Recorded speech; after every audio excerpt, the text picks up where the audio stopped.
Your RETAIL7 app comes with some preset standard items that you can use as a starting point for your own item creation.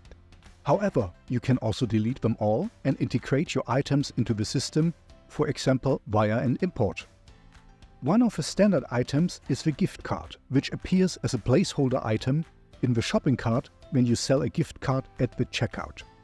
If you have accidentally deleted this one, it will no longer be possible to work with gift cards at the checkout.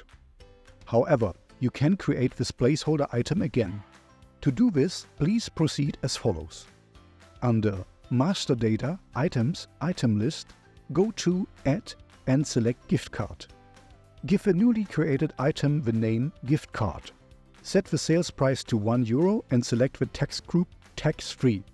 Add the gift card type Standard and click on Save.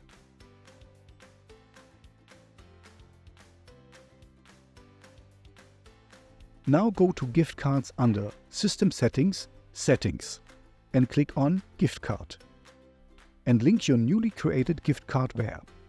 This will now be selected automatically when you generate a new gift card in the checkout.